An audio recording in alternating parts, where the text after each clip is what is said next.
Hey guys, welcome back to the channel.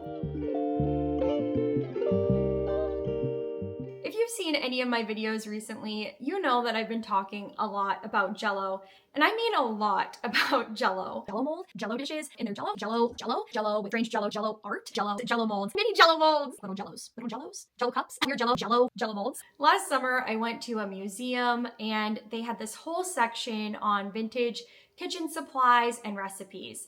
And they had this huge poster for tuna Jell-O. Yeah, you heard me. Tuna Jell-O, this recipe to be exact. And ever since then, I have just been so interested in these weird vintage recipes. I don't even really like Jell-O that much. I just think these recipe combinations are so odd, and maybe that's why they are sticking with me so much. It is finally time that we make the recipe that started all of this. Today we are making the tuna Jell-O. I don't know if I've ever made Jell-O in my life. Like maybe when I was a little kid with my mom. This will be an entire new experience for me. So this is really not a tutorial. This is more of an experiment. The first step is to add the Jell-O packet with 1 cup of boiling water and 1/4 teaspoon of salt. I cheaped out and I didn't even get the real version of Jell-O. This was like half the price. So obviously we're thrifty here on this channel. We are gonna save $1 if we can save $1. I've got my water that I'm gonna boil back here, and then we're gonna mix it up, add 3/4 cup of cold water, 2 tablespoons of vinegar, and 2 teaspoons of shredded onion. And by the way, like, why is it so hard to shred an onion? I completely demolished an onion trying to get 2 teaspoons. I've never had to grate an onion before. Is that normal? Is that something that people did a lot back in the 70s? I don't know. Then we're gonna pop it in the fridge for an hour or 2 until it thickens up, and then add the rest of these weird ingredients like olives and tuna. I feel like this is my own version of Fear Factor, and I'm self-imposing it, like I don't even get a prize. I also have to give a shout out to my Betty Crocker recipe card library from 1971. There were a lot of weird Jell-O recipes in here as well. These are the honorable mentions that we almost made today. We've got cool cucumber salad, jellied chicken salad. I mean, this is almost as bad as the tuna. Tangy tomato aspic. These 3 actually sound kind of good. They aren't gonna be as strange as the chicken or the tuna. Shimmering sweet salad, strawberry pie, and pink Bavarian cream. This one I almost made. I was gonna go easy on myself this first time around, but no, I guess I like to do it the hard way. The water is done boiling, so let the journey begin. This is the Jell-O mold we're going to use, but you're not supposed to put it in here yet, so I'm just gonna set this aside for now. I'm gonna start by putting in the Jell-O packet. This is the lime version. They said that you could use lemon as well, but in the picture it looked green, so I'm trying to stay as true to the recipe as possible. Next, I'm gonna add in our salt, and now for the boiling water.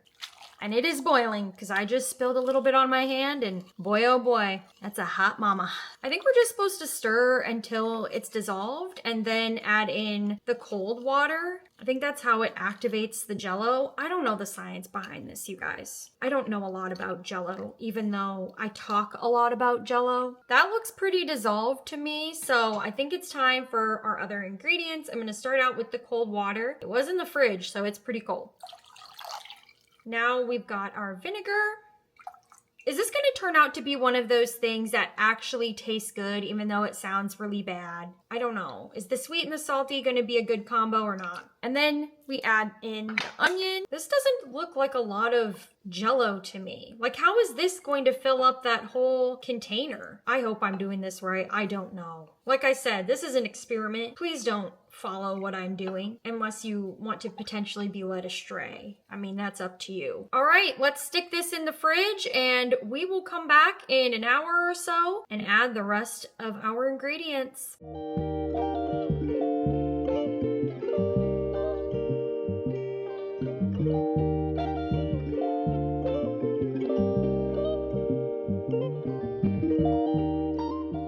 It's been a couple hours and the Jell-O is looking pretty stiff, so I think it is time that we add the rest of these ingredients. Now this is where things start getting really weird.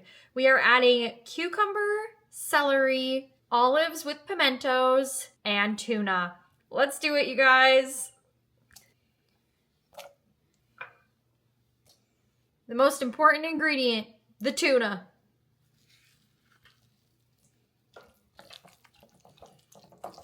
Doesn't this look appetizing? Did anybody ever actually eat this as a child? Like, please let me know. Did your mom make this? Now we are going to put it in the Jell-O mold.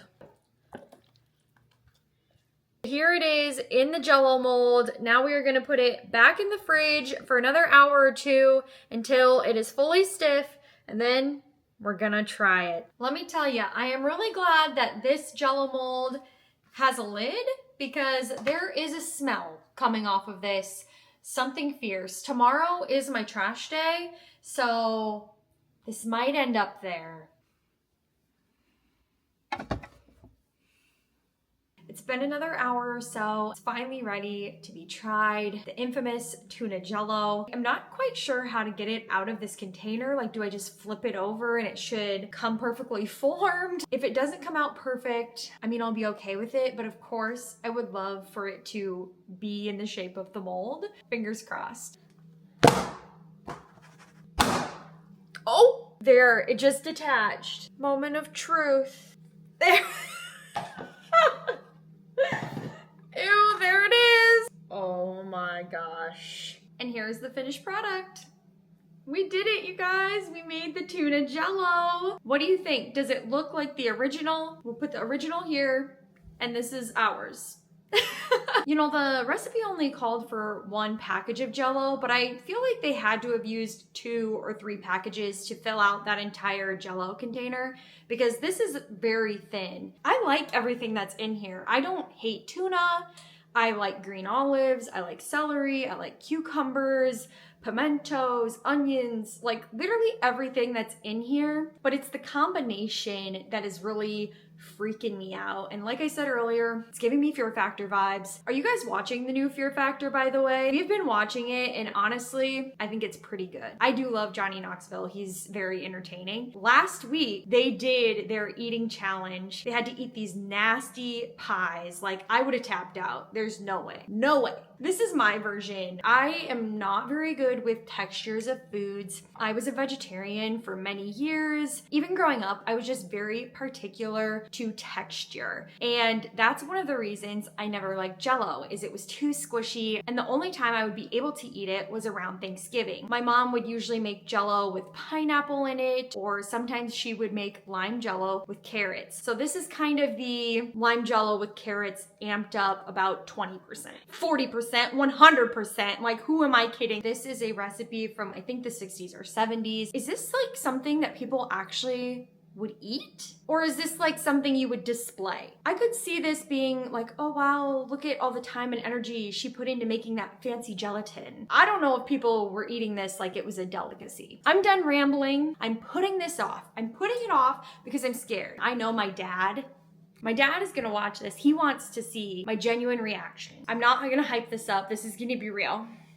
Like, my stomach is honestly turning. I can do this. I can do it. I have to get a chunk that has like everything in it, right? I wasn't sure if I should use a fork or a spoon, you know, because it's kind of like a mix. Do people eat Jell-O with a fork? Is that weird? Regardless, it's weird. The smell is really getting to me. I've done worse things than this, and I'm sorry I keep pointing my fork at you. I don't mean to do it. I don't mean to be pointing the fork at you. Ooh, that's kind of a big bite. There's the bite. It's got everything in it. I can do it.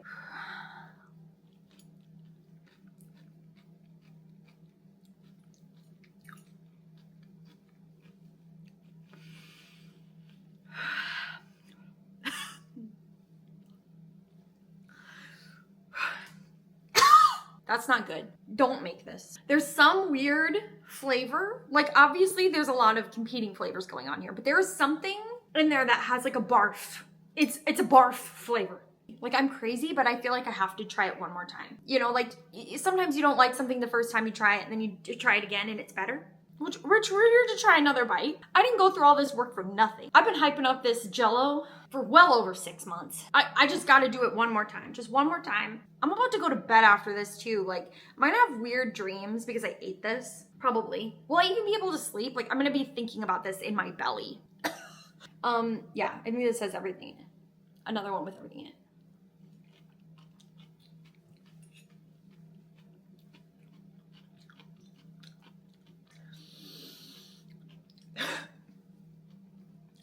No. Be right back. Ugh. Ugh. I'm like sweating a little bit or something. This is my review of this tuna jello. Wouldn't recommend it. The texture is like horrific. The jello is like squishy. Then you have the tuna, which is like flaky. And then the crunchiness that's coming from the cucumber and the celery mixed with like the tangy, vinegary olives and the vinegar and the salt and the onion that we added. That combination is really just something else, and it's wrong. Wow, you guys, I do feel a little like victorious, like I did eat it and I made it, and it actually did kind of turn out. Like, look, it jiggles. I've heard stories about when you add things to jello that it doesn't always set up. I was worried that it was just gonna be a wet mess and I was gonna have to like slurp it, but this did actually set up, so I'm proud of that. I made the jello, but that's disgusting. That is really disgusting. But I did it. We did it, you guys. We did it. We did the tuna jello. We made the tuna jello, and now I feel like I could do anything right now. The celery and the cucumber in the lime jello, I think actually is good. Like the crunch, the freshness of celery and cucumber with the lime. This Betty Crocker recipe, the cucumber cool salad, like I think this one could potentially be good. So if you want us to try this situation again, you enjoyed watching me suffer through eating the jello, you're curious if maybe one of these is actually tasty, leave me a comment, let me know. We can try this one, we can try one of the other ones. Let me know in the comments which one you think is worth giving a go. Like, are you gonna take it easy on me and let me try the strawberry jello, or are we going chicken salad jello? Like, what are we doing next here, you guys? This will be making its way to the trash. I'm thankful that it's my trash day tomorrow and that this isn't gonna stink up my dumpster too bad. Say goodbye to the tuna jello. Bye bye. Goodbye, tuna jello. Thank you guys for watching this video. If you've made it this far, bless you, okay? Bless you. I have been hyping up this jello video for like months now, honestly, and I'm happy that we actually got to do it. I'm excited for what's next. Like, are we gonna make more jello? Should we make another weird recipe? There's a lot of weird recipes in that Betty Crocker book. If you're new to the channel, thanks for stopping by. We do a lot of thrifting and talking about vintage and recreating old recipes on this channel. So if you enjoyed it, please subscribe, like, comment, do all the fun things. And if you've been here before, thanks for coming back. I am very thankful for my subscribers. Next week, we will be back to normal programming. It'll be either a thrift with me or maybe some upcycling. So definitely stay tuned for that. I'm excited for our next thrift adventure. I'll see you in the next one. Bye.